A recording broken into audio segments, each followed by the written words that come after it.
नमस्कार दर्शक बंधु Odia knowledge academy YouTube channel को आपण मानक स्वागत। आपन जदि आम चैनल को प्रथम आछन दयाकोरी चैनल सब्सक्राइब बटन क्लिक करी चैनल को सब्सक्राइब करेंगे।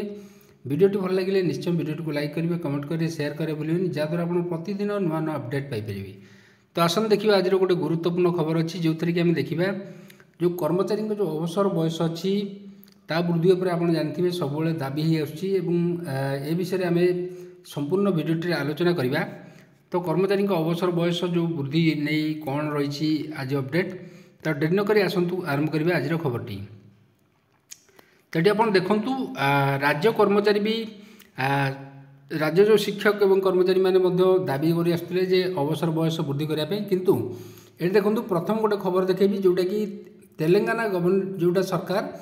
To address the problem of faculty Telangana सरकार कौन कर फैकल्टी मान problem shortage in the state university जो कर्मचारी मान shortage the state government on Thursday रे increase the retirement age of regular teacher जो मैंने अच्छा 60 रु 65 वर्ष को वृद्धि करछंती जो मैंने रेगुलर टीचर अच्छा Telangana government in the 12 state university रे 12टी जो state university there are over पाखापाखि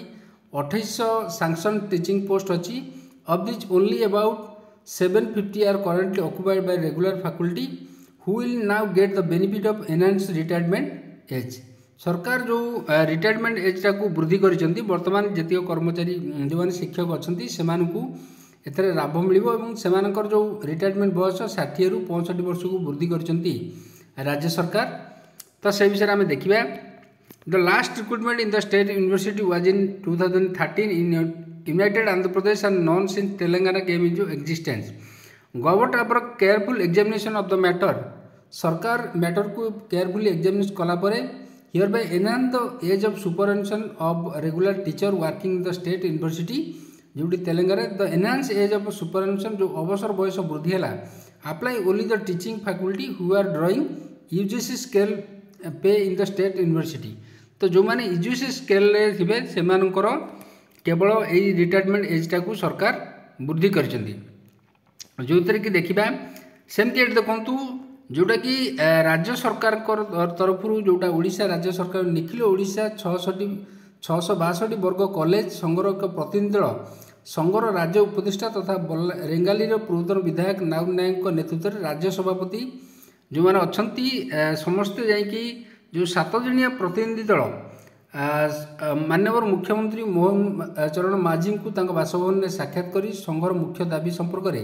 में आलोचना करते। संघर मुख्य दाबी चाकरी शर्तावली पेंशन एवं अन्य दाबीगुड़ी उपर संघ पक्षर दाबीपत्र प्रदान करा सहित मुख्यमंत्री ए बाबद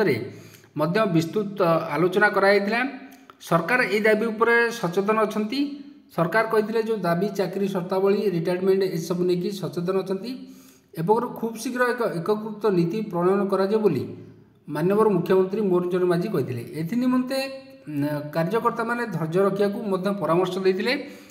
मुख्यमंत्री से आलोचना पर आसंता जो मुख्यमंत्री आलोचना पर संतोष व्यक्त कर सरकार ए दाबी उपर जो सरकार कहते मुख्यमंत्री कहते कि सरकार दाबी उपर सचेतन अच्छा एवं यह नहीं सरकार पक्षर खूब शीघ्र एकीकृत नीति प्रणयन करा बोली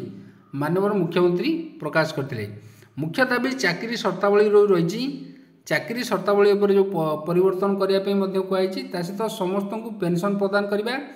चाकरी बयस सीमा 60 वर्ष रु 62 वर्ष को वृद्धि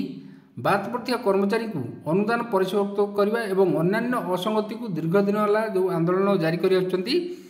तो से यही वर्गर जो कर्मचारी ओडिशा उच्च शिक्षा व्यवस्था प्राय 70% दायित्व सहता बेले एमाने अवसर पर खाली हाथ घर को फिर अवसर जीवन अत्यंत दुर्विषह हो पड़ी। विगत सरकार प्रतिश्रुति एम प्रताड़ना कला वर्तमान जनमंगल सरकार उपर आस्था प्रकट कर आंदोलन को किसी दिन पर्यटन स्थगित रखाई आगामी दिन दाबी पूरण टाड़न नीति अवलम्बन कले संघ पुणी राजरास्ता को गलब। सेपरी आप जानते जो मैंने माध्यमिक शिक्षक एवं कर्मचारी तरफ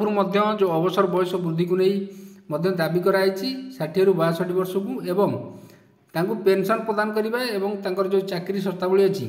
तापर सरकार गुरुत्वपूर्ण निष्पत्ति नापी दाबी कराइला। तो यही आज एक गुरुत्वपूर्ण खबर। जदि आपको खबरटी भल लगे दयाकोरी निश्चय हम चैनल को सब्सक्राइब करेंगे, वीडियो को लाइक करेंगे, कमेंट करेंगे, शेयर करेंगे भूलें जहाँद्वारा आप प्रतिदिन नुआ नुआ अपडेट पाइपर। धन्यवाद।